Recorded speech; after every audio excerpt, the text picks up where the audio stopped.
Hello and welcome everyone to the November 14th, year of our Lord 2025 version of the Zooch and Wilde podcast. Good weekend of college football, or just a good weekend. I had some buddies in town, Southern California, Sharks. You guys can't see it, but I got my Sharks t-shirt back to back to back. Beat the Panthers this weekend, first time over 500 and God knows how long. So I'm feeling good. Boise State on bye. That didn't raise the blood pressure. Zooch, how are we feeling over this last weekend? Good. It was a weird weekend sports wise. I mean, like you said, DSU didn't play. Ole Miss was playing the Citadel. I'm trying to think of like some. I watched the Texas Tech game. That one was That was kind a of a good one. snoozer. You realize pretty quickly that BYU might not be able to move the ball 10 yards against.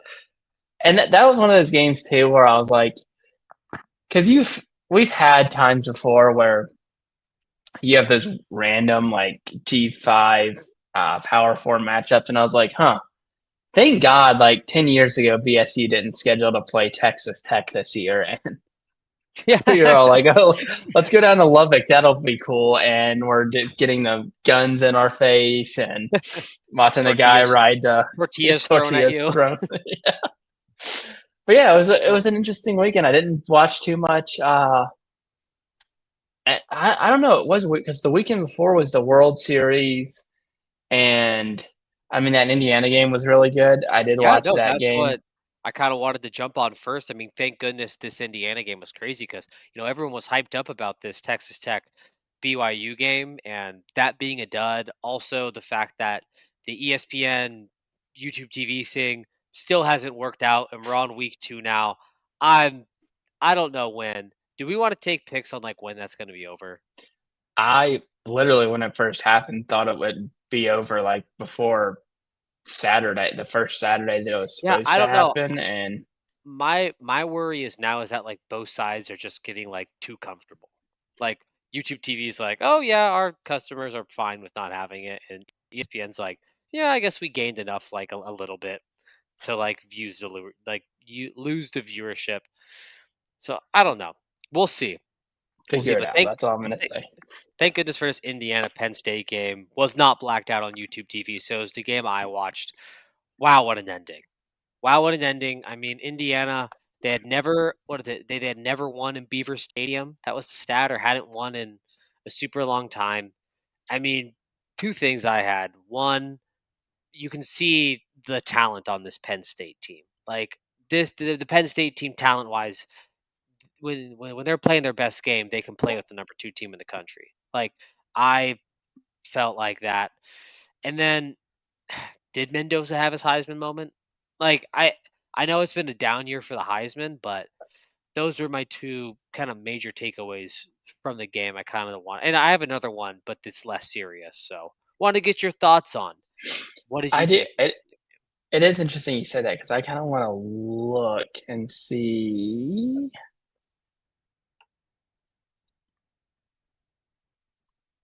Penn.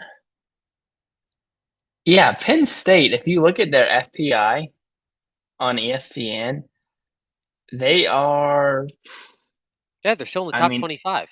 yeah, it is like that is one of those like I'm trying to think of like because they always talk about like, oh yeah, there's like the top 10 team that always falters. And usually a lot of that has to do with that team might have finished good the year before and wasn't really bringing back a ton of people. Got a little bit lucky the year before and some of the teams they beat, but this Penn State team is super, super talented. Like they just are really like even, and it's like hilarious because it's the same thing every year. But they've lost by six. It's I feel bad for them. 6, 5, 1, 1, 24 to Ohio State, and 3. So like, It's brutal. Like literally, a couple things go their way. I mean, shoot, even if they beat UCLA and Northwestern, they're probably ranked what 25. Like they have a chance. I don't know. Like it was a really good game.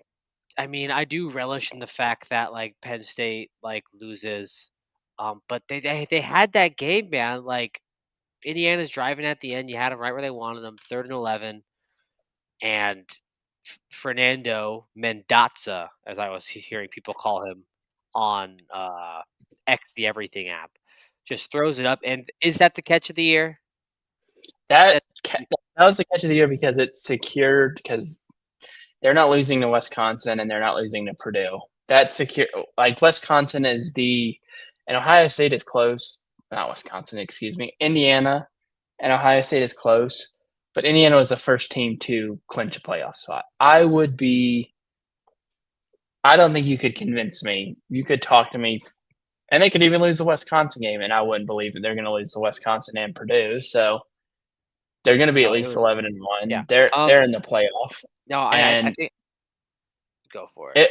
I that was like one that you like stare at the TV like a imbecile for like 5 seconds after it's caught because you don't believe that like you're like, oh, there's no way. Like No, he had to have been out of bounds or he I was dropped it. I And was bouncing up and down in my grandma's house watching with my grandma, and she, I mean, bless her heart, like couldn't really see, as older people, they can't really see the TV or whatever. So I'm going crazy. She's like, "What just happened?"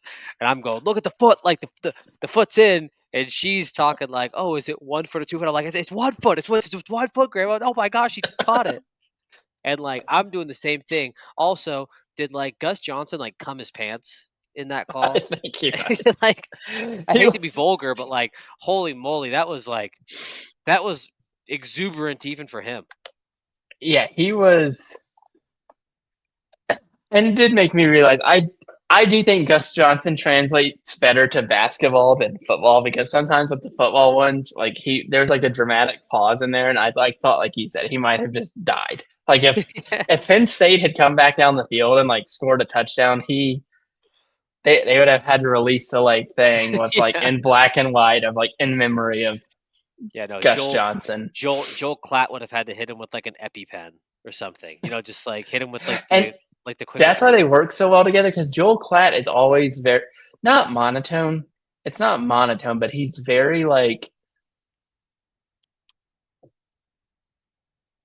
he's Fox's Kirk Herbstreit, right? But he's Yeah, he's much more stoic. like He's stoic gonna and be a like guy in like 30 years where he's gonna be like old man Joel Klatt, and it's gonna be like, wow, like his voice over like a nice like noon game is gets like all gravelly and yeah, stuff. I like almost everything Joel Klatt does. I think he does a good show. We're getting sidetracked, but he does a good show and isn't like clickbaity and stuff like that. Like he actually has like a really interesting show, and I like how he does games.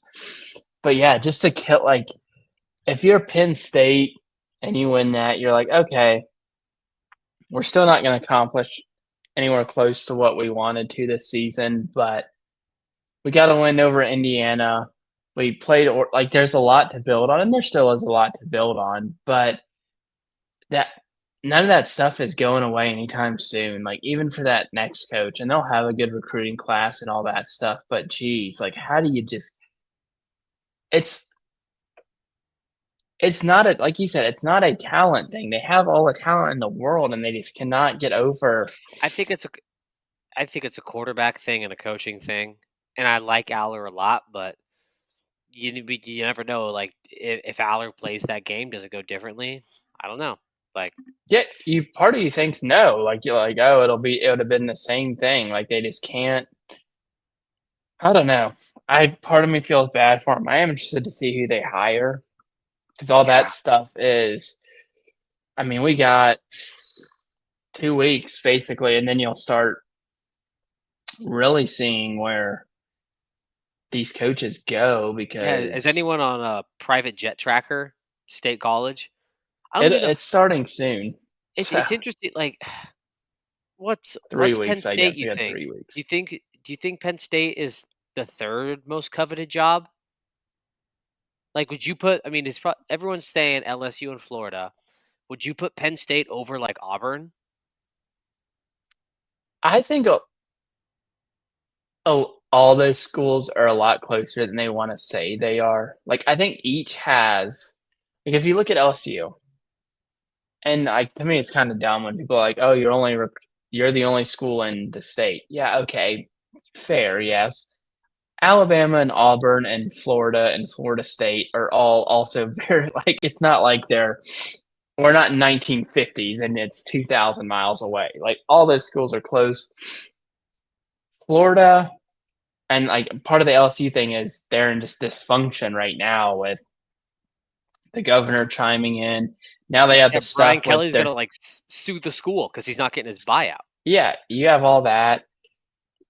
Penn State, you have the case of you just fired a coach who was winning 10 games a year and just basically couldn't win a national championship. Like, let's call it what it was. Like, he couldn't win a national championship or couldn't beat Ohio State and got fired.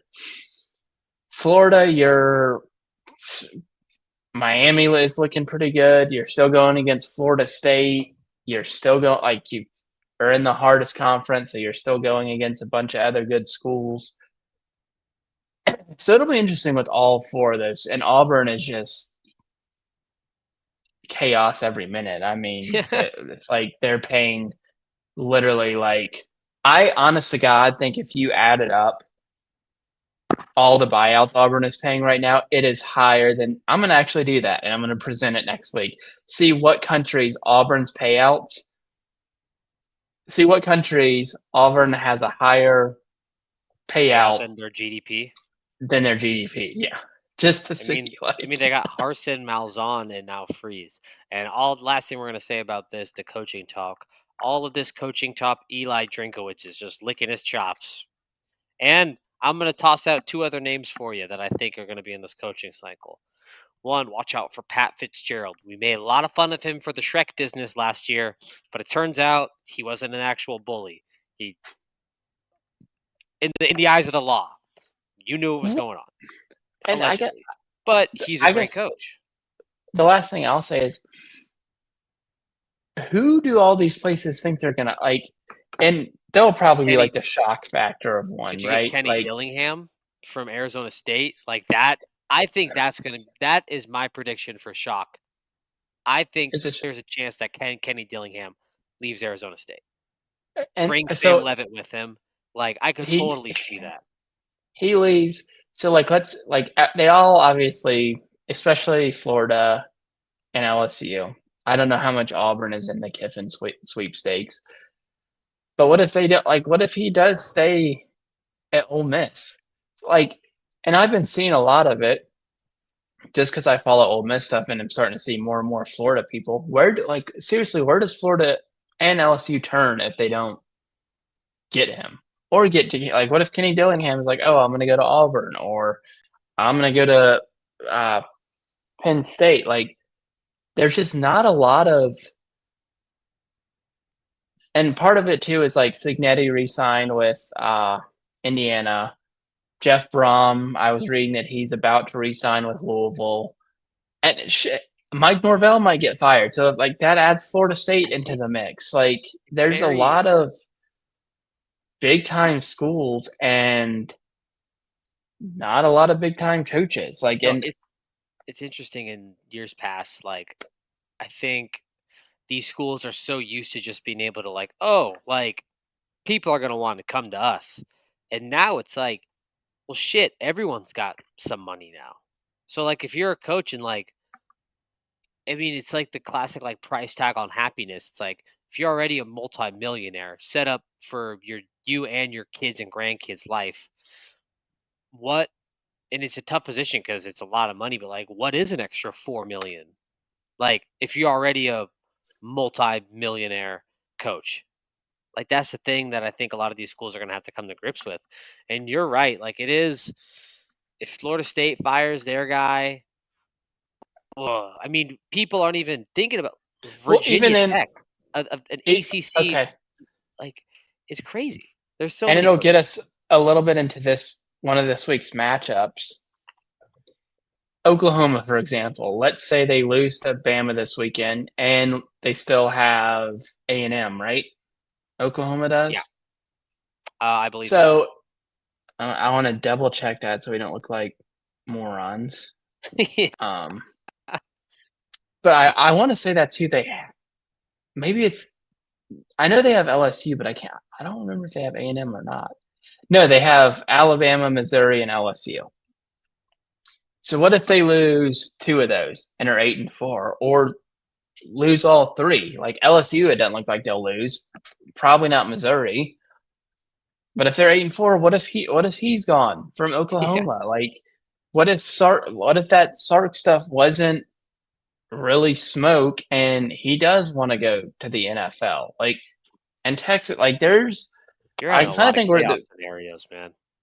the beginning of it, and you're also, it used to be the week after Thanksgiving is when you would see, oh, okay, and maybe conference championship week, depending on, because most schools had a conference championship game. You'd be like, oh, okay, Florida's hiring the guy from Colorado State. Uh, Tennessee's hiring the guy from UCF. Most of the coaches these guys want, like especially when in regards to Kiffin, and we'll see how the rest of the year plays out. I, I don't know. It's going to be really interesting to see, like, if he does take a job somewhere.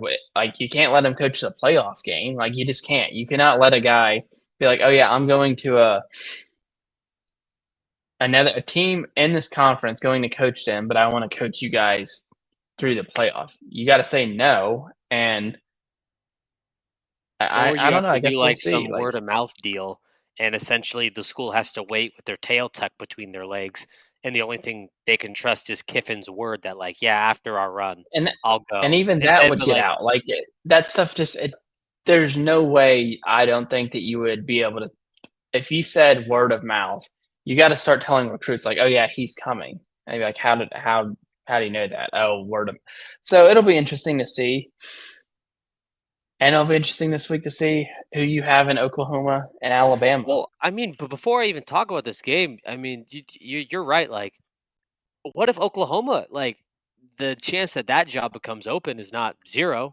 So I don't know. It's very interesting. Um, What if Oklahoma? Let's say for, I mean, it's not like Alabama has looked like dominant the past. Really, Alabama. I mean, I know they've won a bunch of games in a row, but it's not like they've looked unbeatable. What if they lost to Oklahoma and Auburn? Is that job going to come open? Like, no, I don't think the there's a Alabama lot job of comes open after this year. I think they'd give DeBoer another one. another one, and he would be on pins and needles for the Someone next. someone would force a polo on DeBoer at gunpoint if he loses this game to Oklahoma.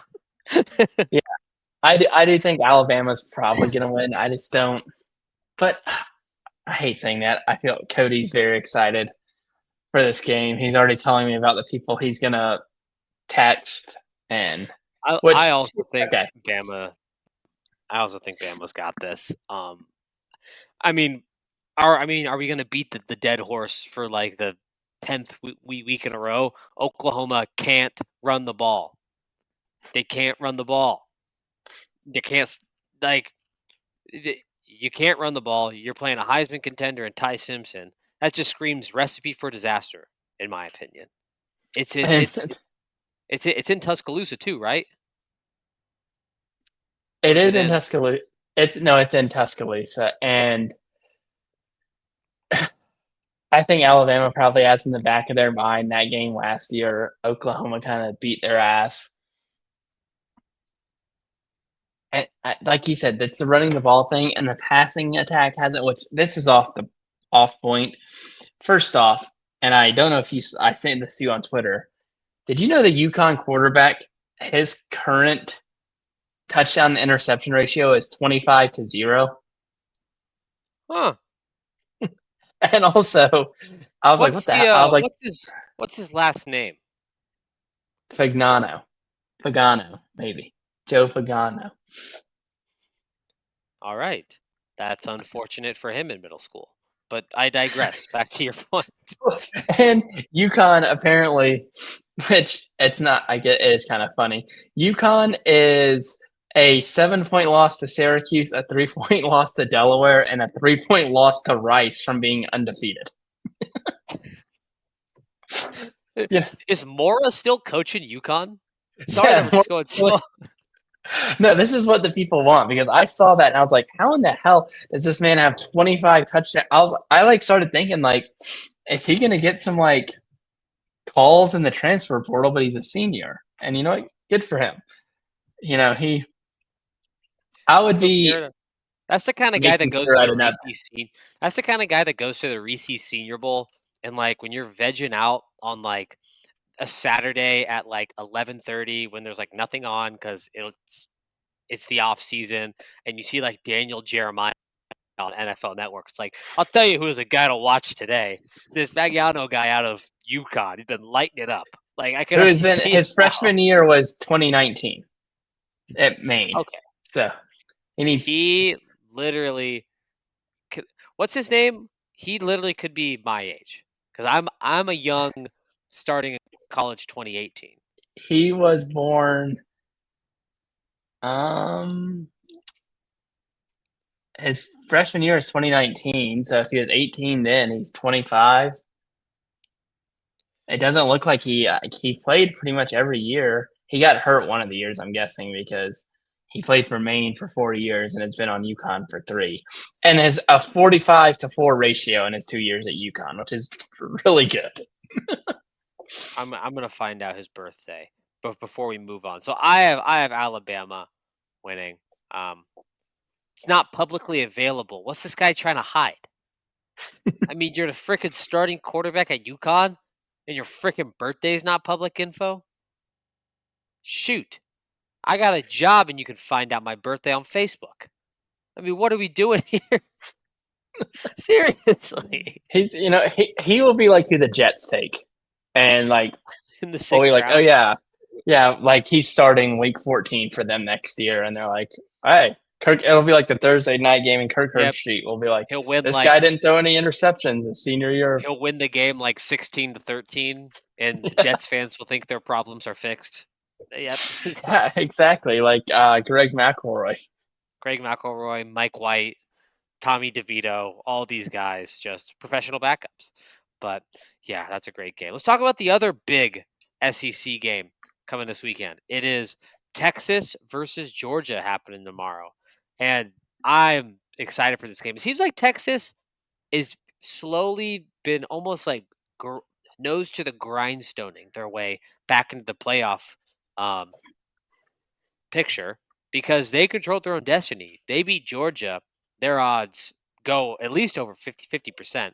Kind of want to get where your headspace is at and is Yeah, Arch ready to avenge the loss from last year? And will we get a picture like we did last year? What I called the meme of the year last year in college football was my man Grant Walther, the picture to end all pictures of him just looking very sad in the student section. well, this one is an interesting one on multiple fronts because Texas is still in the like they have Arkansas after this, and then A&M. So I want to say if Texas wins out, they'd be in the SEC championship. I think because they would have the win. They only have the one SEC loss, so they would have the tiebreaker over A&M at that point. I want to say they would have the tiebreaker over Ole Miss because of common opponents, and they would have the win over Georgia. I don't know how exactly it would work out because they did lose to Florida, and now if Ole Miss beats Florida, I don't know how that will work out. But Texas is either win out and probably be in the SEC championship, I think, or if you lose, you're not going to the playoff. And you're kind of, if you're the Notre Dames and the Utahs and those teams who are, or even Oregon to a certain extent, you're kind of, I would think, cheering for Georgia to eliminate Texas. Yeah, of course you are. And my biggest thing with this one is how is Georgia going to start? Because Georgia has started slow, and they looked really good last week. I mean, granted, it was Mississippi State, who's not that good. Come on, their coach died. Come on, their coach died. He Have a did heart. that, but they were, in a close one with Florida, down by 9 to Ole Miss, and you can always Kirby Smart just always finds a way to win. Like Auburn was, I mean, hell, Hugh Freeze might still have a job if Jackson Arnold didn't fumble the ball at the 1 yard line and they go up 17-0 in that game. And with Texas, they've had some like these two teams are really similar, I think. Like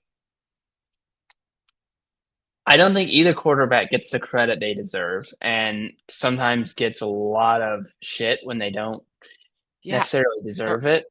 they're Like almost on Gunnar like Stockton has been really Gunner good Stockton is really good, and I think it's like they're the same and different in the fact that I think Arch was anointed too quick and gets overhated when he's not the draft pick we thought he was, and but he's a solid quarterback. And then I don't think Gunnar Stockton gets the credit he gets or the credit he deserves because of whatever his stature, the stigma of Georgia quarterbacks. I don't know. Yeah, and that's just part of. I mean, Georgia tried the Jacob Eason and Sorry, sorry, sorry, the Jacob sorry, Eason and what's his face that's on the Jets now. I can't think of his name. sorry. I'm so sorry. Oh my gosh, Route dude. and Kirby Smart figured out. Okay, I am like the modern day Saban, and I need to. I can win with like Stetson Bennett and put my money in other positions. Coulter Ginn, he looks like the next guy up for Georgia, and he That looks sounds like like a a Georgia boy perfect name. That sounds like the perfect like quarterback for Georgia. And for like, Georgia. hey, all I'm saying is that Georgia is winning when they got guys like Stetson Bennett and Gunnar Stockton, and when they have SEC Players of the Year and NFL draft picks like Stafford and Aaron Yeah, Murray. eh, They go, here's an interesting thing. You can win with Stetson Bennett when every single player on your defense is going to get taken by the Philadelphia Eagles, who just won the Super Bowl. So that is true. That is it true. usually helps you win. But in terms of this game, I have Georgia. I think Georgia's been under the radar. I think it's going to be close. I think Texas might even go up like 17-7, something like that. But Georgia just finds a way. They find a way to win, and they have for the most part since COVID. They just have. Like it took Kirby a couple years to get right. You know, they had that second year where they lost on the 2nd and 26 on the Tua throw. And then people kind of lost faith in Kirby, and that's what he wants. I think he likes it how it is right now. No one's thinking about him. It's all about Bama, A&M, even a little bit of Texas Tech now, and then obviously Ohio State and Indiana. And I think that's exactly how Kirby wants it. And I think he might just be licking his chops at like, all right, yeah, give us a team who hasn't been Oh, tested in weeks in the playoffs. Oh, Give I I like, I I agree wholeheartedly. I also have Georgia in this game. Wouldn't be surprised if they cover the spread either. Um, I love the fact you brought up Georgia licking their chops. I think Kirby Smart sitting at like a 6 seed or like somehow squeaking into the SEC championship as like that second team with like a couple losses on his belt. And he's not worried about being number one team in the country, ranked. He knows all we got to do is get to the dance, get some home games, and just win. And I think they're going to beat Texas. And I think Texas is going to over. It's so weird to think because I think we were part of the greater problem in the media. Maybe we bought the hype a little too soon. But like, if Texas loses, they're out of the playoff. And they were the yeah, preseason number what 2 or 3 team. Like, yeah, is that a they're failure? Like, but we were saying before the year, it's like they're almost Florida State-ish where it's like you the talent on paper looks good, but it's a lot of replacement talent either through the portal or like man, these guys were big recruits that like played in spots last year but weren't like the true starters. So, well, and outside of the Florida game, that one was a bad loss. The Florida game, bad loss. And that's just how it is now. Like, I mean, they had like if they were 10-2, we'll see how A&M goes. But even if they were 9-3, if Texas went 9-3 and they had a 7-point loss to at Ohio State, let's say it's a 7-point loss at in Athens, and then they lose to the A&M game is I wanna say that's in College no, I think it's in, um, Austin, but I'm gonna double check that.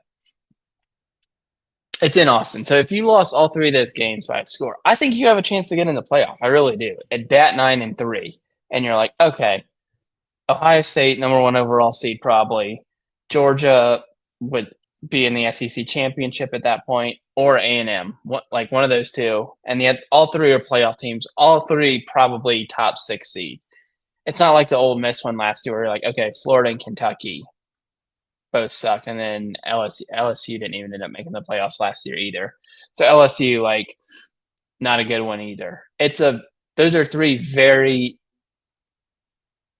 playoff teams, but that Florida one is just gonna they can't afford another loss because of that Florida one. Now, if they lost both of them, if they lose to Georgia and A&M and they're 8-4, then no, you shouldn't go at 8-4. But I do think that they would have a shot at 9-3 if they didn't have the Florida loss.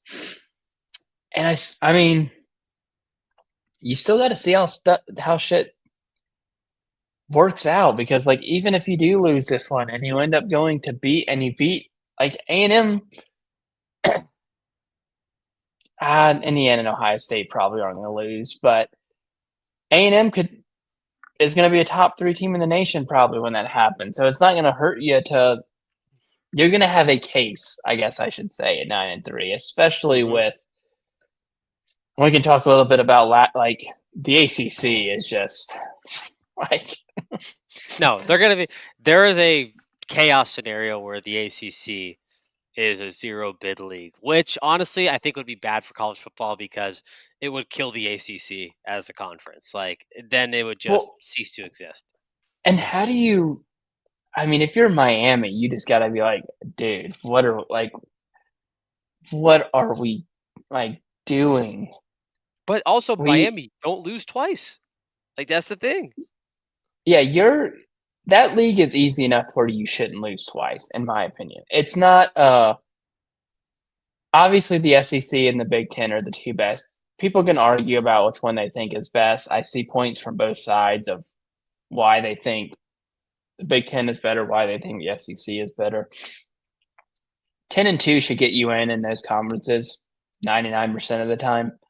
ACC, if it was, let's say it is 9-3 Texas, and their losses are Florida, Georgia, and who's their other loss? Florida, Georgia, Ohio Ohio State. State, and it's 10-2 Miami, and their losses are SMU and Louisville. I That's a don't know coin that. flip. That's a Yeah, coin I flip. don't know that you don't. I don't know that you don't put Texas in. I'm like, well, shit, they lost by 7 points to the defending national champion, who's been number wire to wire, basically number 1. But speaking of the Big Ten, we do got to kind of touch on that.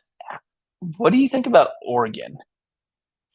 How good do you think Oregon is? Well, I mean, yeah, we can segue that into a what has turned into a playoff eliminator, USC versus Iowa, but I think Oregon is a playoff team. I I like do how too. Dante Moore has looked.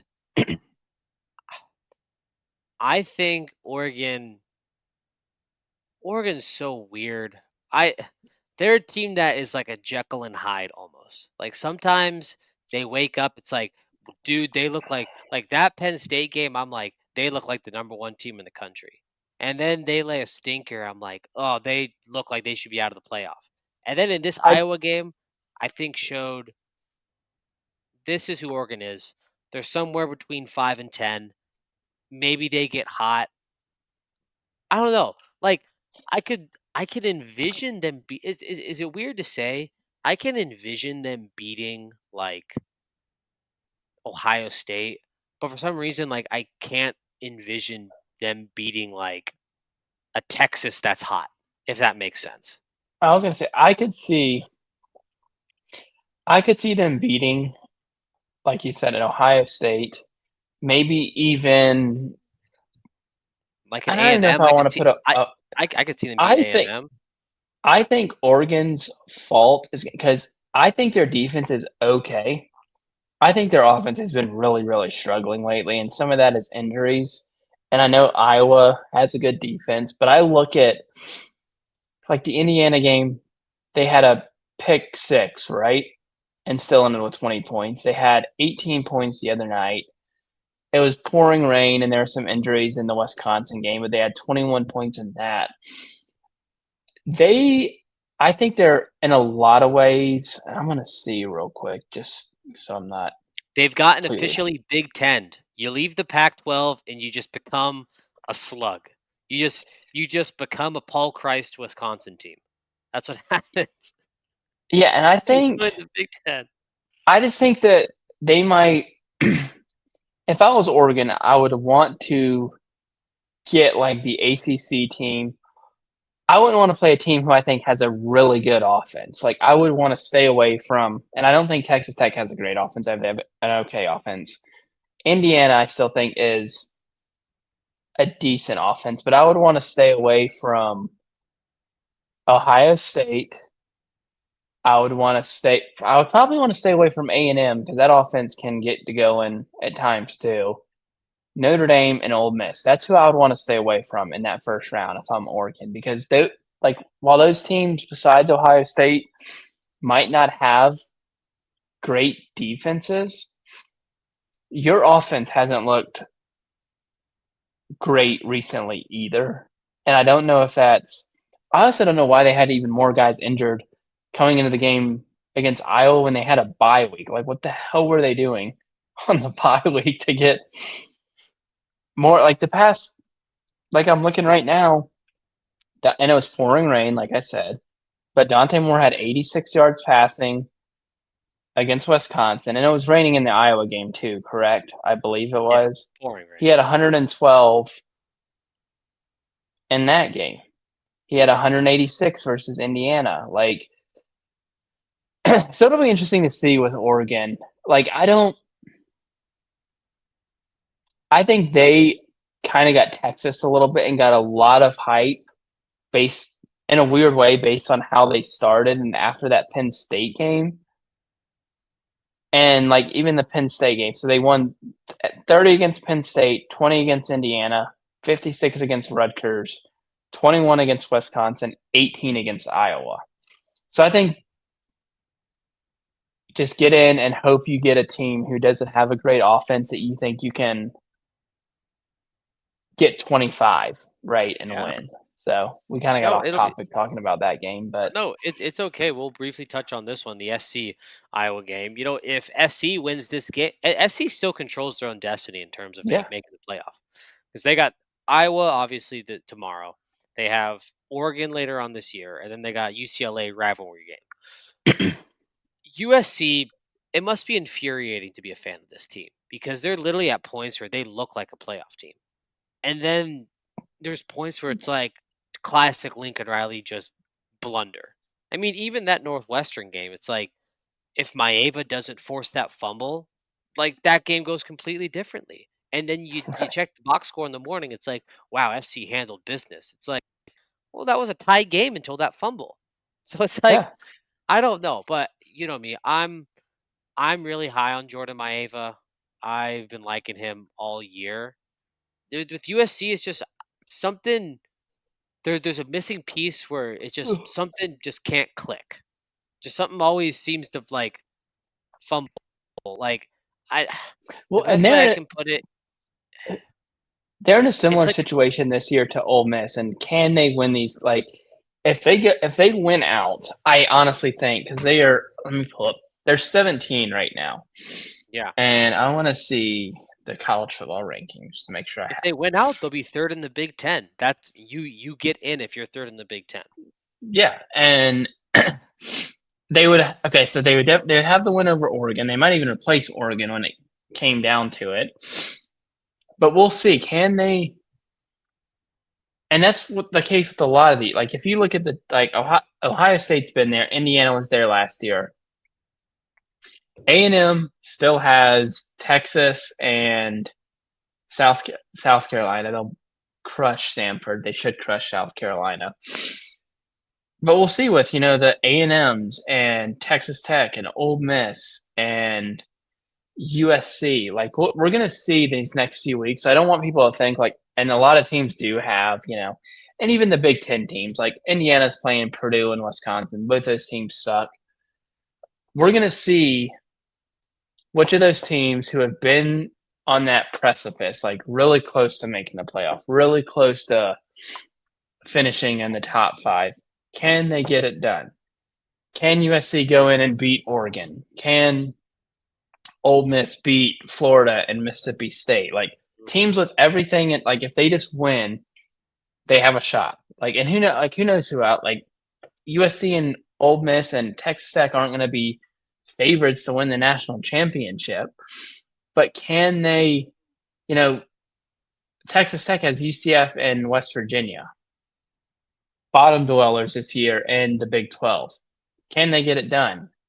We're going to see. And that's what I want people to realize over these last few weeks is there's a added element of knowing that going forward. Like if you're Ole Miss, you're like, all right, we're playing Florida. They just got killed by Kentucky. Everyone is saying our coach is going to go there. If we win this, we are a 10-win SEC team who more than likely can probably afford to lose. Like I'm not saying that's what you're thinking. Like it's fine if we lose to Mississippi State, but like if we like things can just flip on their head. Like you win that game, you're a 10-win SEC team, and you win your next game, you are in the playoffs with a bye. Texas Tech, if you win the next two, you might play your and win the Big 12. You might play your way into a bye in the first round at Yeah. 12-1. Like uh Texas has made it before. I mean, even Oklahoma, can they like if they beat Alabama, they got Missouri and LSU. They're probably if they went out, they it's not They're probably it's just 100% if they won out. They would have a make win over Michigan, Tennessee, Alabama, like and you got in three like you have the rivalry games coming up. You got the Michigan versus Ohio State and there's a lot coming up and it might not seem like it to people from an outside perspective of like, oh, like, just a quick glance, like, yeah, South Carolina, they suck. They're playing at A&M, and they do suck. They have no offense. They just fired their offensive coordinator. But what I'm saying is, there's a lot of pressure on A&M right now, and a lot of pressure on Ole Miss, and a lot of pressure on USC to win these games. And the other teams, they got nothing to lose. They're like, oh, we can screw up A&M season if we go in here and win. We're like even Michigan, who do they have before? They got at Northwestern and at Maryland, and then they get Ohio State at home, which I am really curious to see how that game goes with Ohio State. Like no, it'll that be interesting to is see. going to be fun. But Like we got you a little said, off topic. we should put it on a T-shirt. There's only been 1 year where it hasn't happened, but it'll all work out. Everything usually works itself out. I mean, the year with Florida State where they went undefeated and didn't get in, didn't, but it all worked out, and we're just here to enjoy it.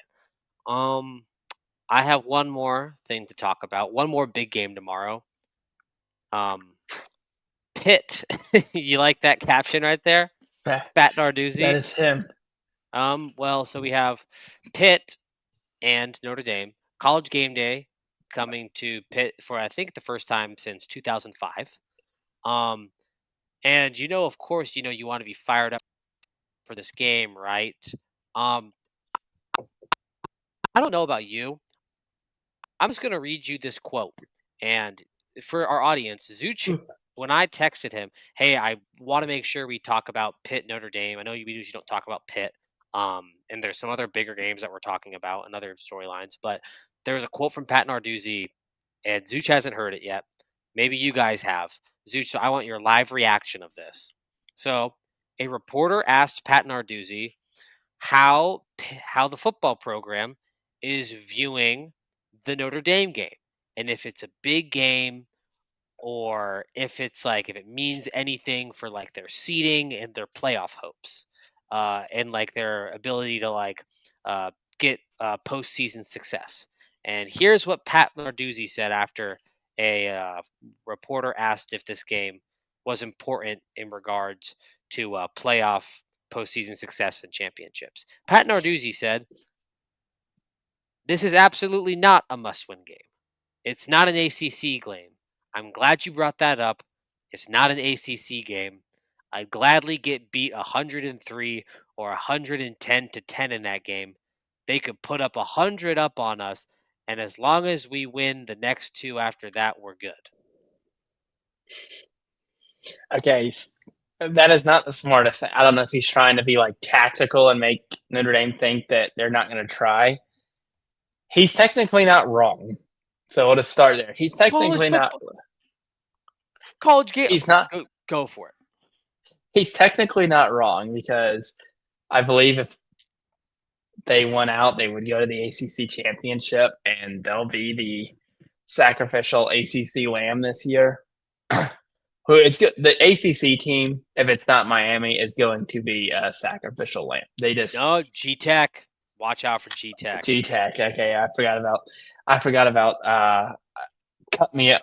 They've been on a roll. The ACC coaches. They asked Brent Key if he would be coaching anywhere else, and he said, "Cut me open and see what I'm bleeding." But he hadn't signed an extension. So you got to watch these coaches because they like to say things that, and it's all of them. And it's the greats, the horrible ones. I mean, like 3 weeks ago, we had Hugh Freeze saying, "Well, it would be nice if the AD would give me a vote of confidence." Well, he's not doing that because behind closed doors, he's trying to figure out how to fire you. So he's not doing that. Yeah, I don't get saying that. Like, I get what he means. Like, yeah, Notre Dame could crush them, and then if they win the ACC, they're in the playoff. Like, but it's just, I don't know. There's been a lot of stuff recently. Like, you are kind of seeing like maybe these conferences are a little too big because let me see. So Pitt, they do play Miami. They don't play Georgia Tech. Or they do play Georgia Tech and Miami. So sorry, I'm wrong. But you are kind of seeing maybe these leagues are a little too big and teams are avoiding having to play some of the other, and it's not I'm not saying it's like the team's fault. Like, I mean, Ole Miss is a perfect example. Like at the beginning of the year, LSU, Oklahoma, and Florida were all supposed to be pretty good. Oklahoma looks like the best. LSU and Florida both look horrible right now and have fired their coaches. And the SEC is going to a 9-game schedule, so that should work itself out a little bit. But it is kind of frustrating, right, to like look around and be like, oh, all right, Ohio State isn't playing Indiana or Oregon, and and it's not Ohio State's fault. And that doesn't mean I don't think Ohio State is. I do think Ohio State should be in the playoff, but that does suck that the best teams aren't playing each other year in and year out. Where it used to be like you played every team in the Big Ten. Maybe you didn't play if you're in the SEC. You played everyone in the West or you played everyone in the East, and then you played 3 teams from the East or West. So you played and the off chance that it happened before, like Florida and Alabama in the beginning of the Saban dynasty didn't play each other those first couple years, and they were both undefeated and met in the SEC championship. But they also beat every team in their division. Now you don't have divisions. Now you have 18 teams, so you're not going to play 17 conference games, right? So, stupid comment. He's technically not wrong, and I hope they lose their next 3 games because he said that. And he's I do 7-6 too. for like the 100th year in a row. So, Yeah, no, that's what I mean, man. Like, I think if you're Pat Narduzzi, like, you just can't say something like that. Especially, it's like first time not Ole Miss, Pitt. Wow, Pitt has had college game day in a while. You kind of want to strum up some enthusiasm, I would imagine. And this is something that, like you said, you're it's Pat Narduzzi, classic 7-5 guy. Like you cannot like if Kirby Smart came out and said like, "No, we're focused on the SEC championship." They go like, "Yeah, Kirby, like you're right." But when Pat Narduzzi said it, it's like, what the hell have you done except like win an ACC championship in like a COVID year with fucking Kenny Pickett? But I digress. We got some good games tomorrow. We got some good games, but I mean, enjoy it. Enjoy it. we That's will all we can do. end the show as we always do with the list where we find funny tweets, or you know what? It's kind of expanded to all social media this year, but funny stuff from our timelines. Like always, we neither support nor disavow these tweets and posts. We are just showing you guys what we see. And I'm not gonna lie, I think I got three really good ones this week. And I'm gonna start it off with a little NFL list from at Gavin McHugh, Friday Beers guy.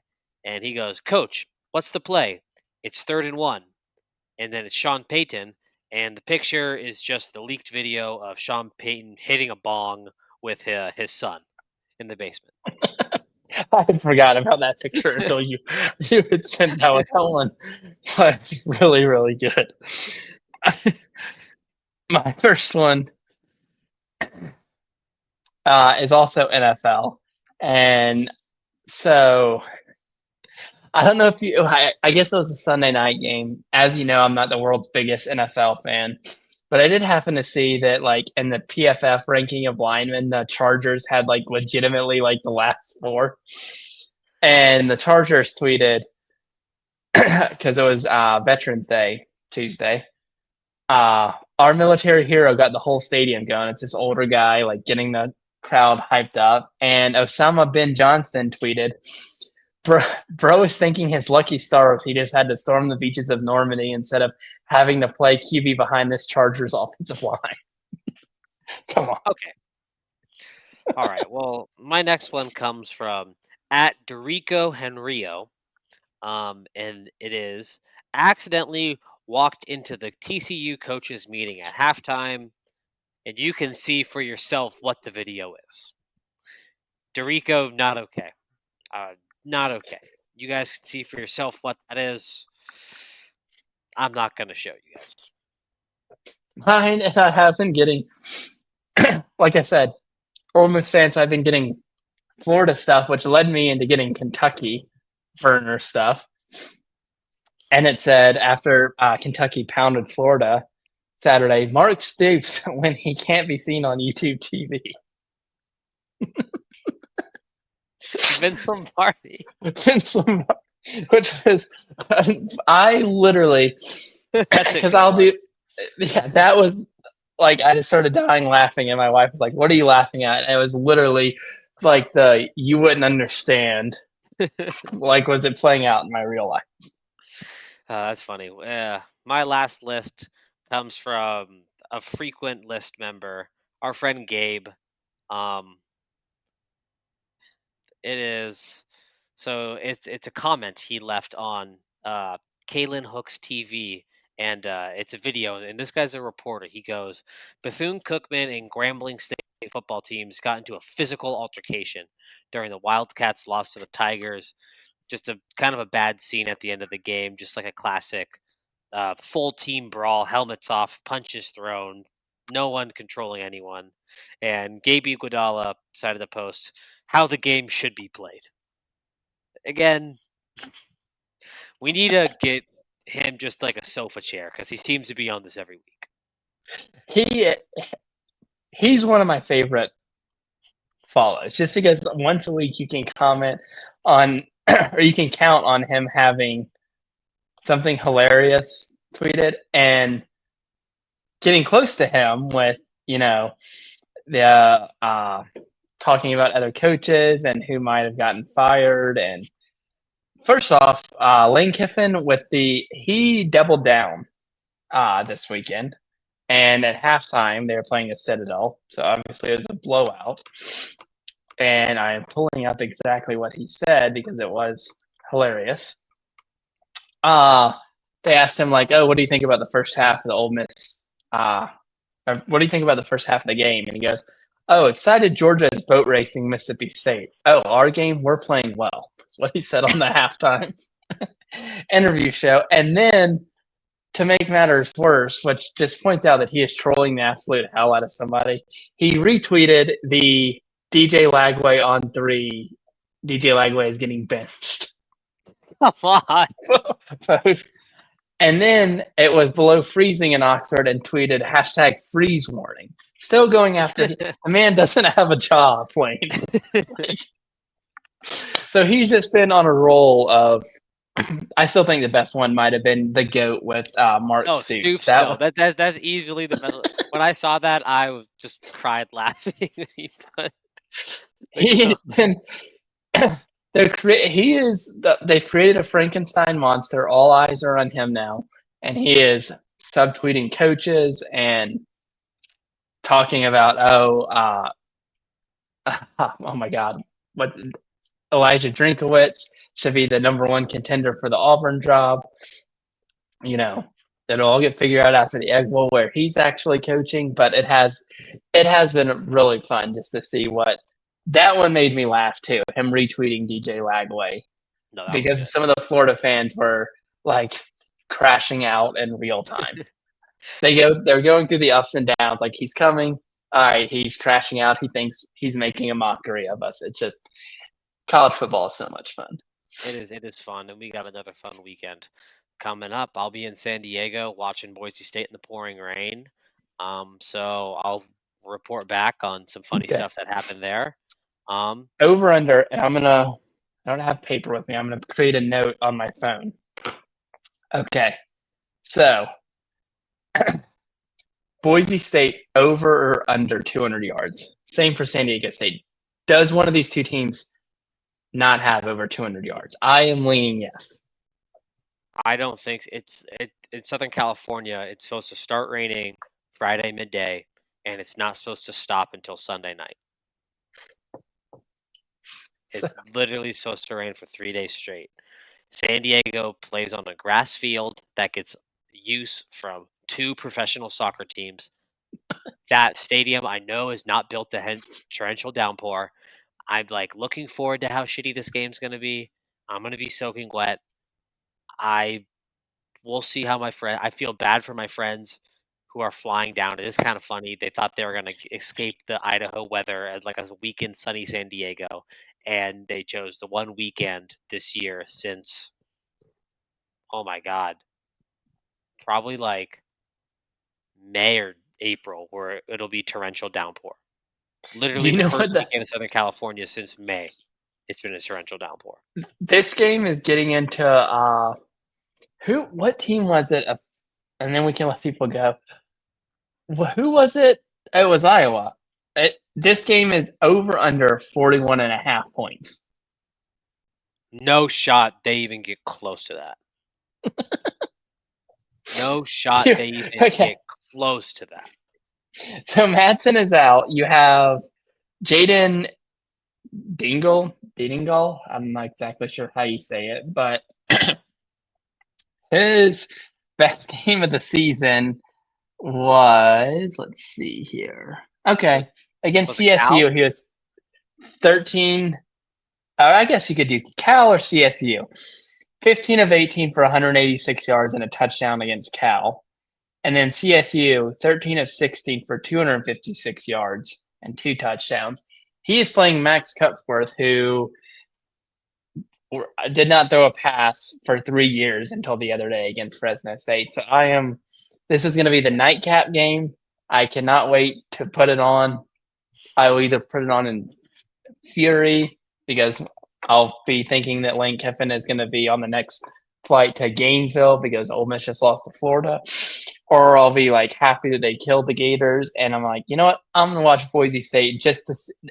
It's one of those games that I want to watch just to see how bad the offense is. Well, It's going to be you'll see entertaining. me, and I may or may not bring in some brown paper bags to put over my head if it gets bad. I got about 15 Ralphs and Trader Joe's bags that I'm bringing for the fellas that will be going on if the game gets bad. So if you're watching it up night and you see a bunch of guys with Trader Joe's bags on their heads, upset from the football they're watching, that is some settle down Zooch and Wilde. But we thank you guys as always for listening. Like and subscribe. Zooch. Anything else before we peace out? Nothing else. Enjoy the games this weekend. Hopefully, YouTube/Google and Disney stop being greedy and figure their crap out. So I stop having to buy day passes for Sling, and that's all. All right. Thank you, everyone, again. We'll see you next week.